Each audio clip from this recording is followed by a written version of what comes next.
Hey guys, मैं विनय कुमार।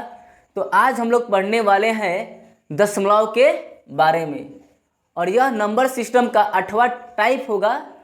लेकिन आज हम सिर्फ कॉन्सेप्ट की बात करेंगे, तो वीडियो में अंत तक बने रहिएगा। यदि आप चैनल पर नए हैं तो सब्सक्राइब जरूर कर लीजिएगा। तो दशमलव को इन डेसिमल को दो भागों में बांटा गया है।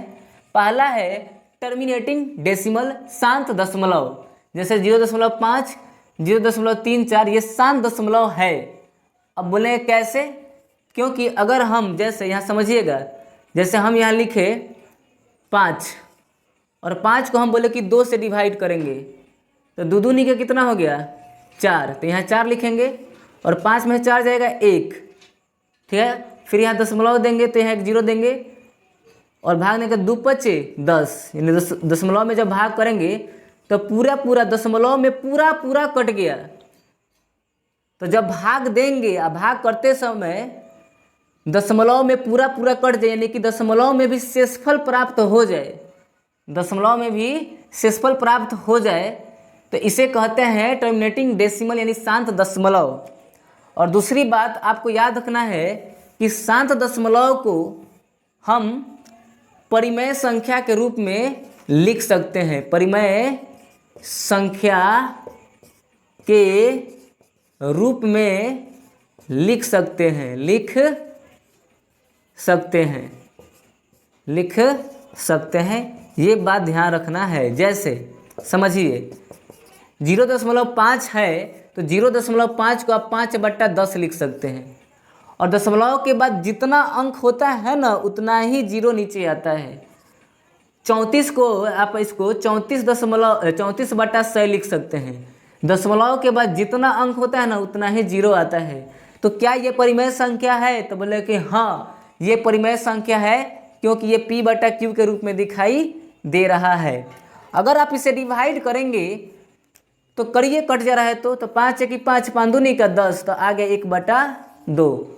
अगर ये भी कट रहा है तो काट दीजिए, तो 17 दूनी के 34 और 50 दूनी का 100, हो गया 17/50। आइए अब हम बात करते हैं इसके दूसरे भाग की, नॉन टर्मिनेटिंग डेसिमल यानी अशांत दशमलव। अशांत दशमलव को हमने दो भागों में बांटा है।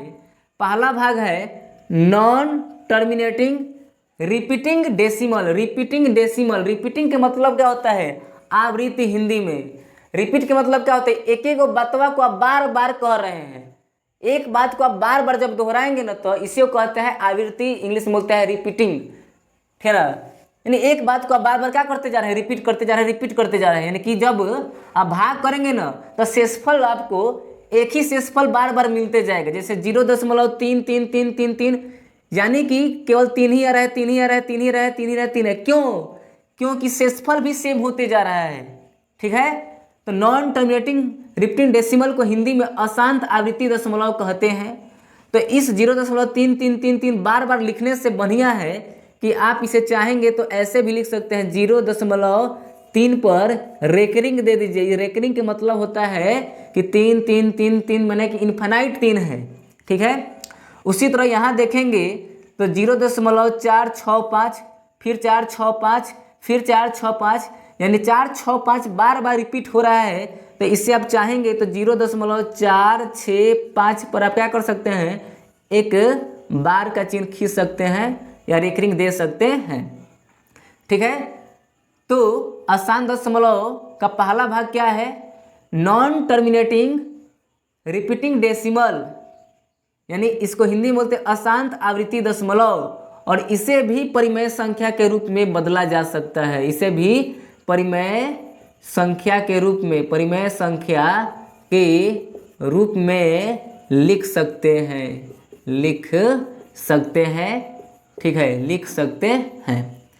ठीक है। अब हम बात करते हैं नॉन टर्मिनेटिंग डेसिमल का दूसरा भाग, non terminating non repeating decimal. यानी इसके मतलब है कि अशांत आवृत्ति दशमलव, पहले इसको हिंदी में कहते हैं अशांत, यानी शांत नहीं है, अशांत है, अनावृत्ति है, दशमलव है। यानी कि नॉन टर्मिनेटिंग नॉन रिपीटिंग का मतलब होता है कि ये कभी भी डिवाइड नहीं होगा, कभी भी भाग आप देख रहे हैं, किसी संख्या को किसी संख्या से भाग दे रहे हैं, तो कभी भी भाग का अंत नहीं होने वाला है। यानी आप भाग देते रह जाएंगे लेकिन फिर भी आपका शेषफल 0 नहीं आने वाला है। और दूसरी बात कि कोई अंक भी रिपीट नहीं करेगा, इसलिए लिखा है नॉन रिपीटिंग, यानी रिपीटेशन नहीं होगा। जैसे यहाँ रिपीटेशन हो रहा है ना, 4 6 5 4 6 5, बार बार 4 6 5 आ रहा है।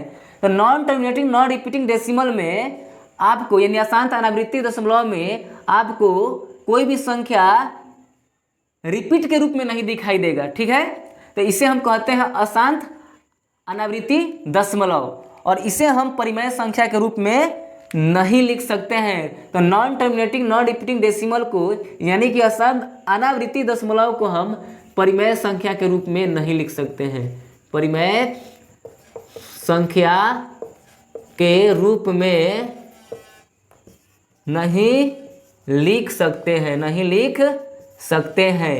तो ये वीडियो अगर आपको अच्छा लगा है तो लाइक कर दीजिए। मिलते हैं अगले वीडियो में। जय हिंद, जय भारत, जय संविधान।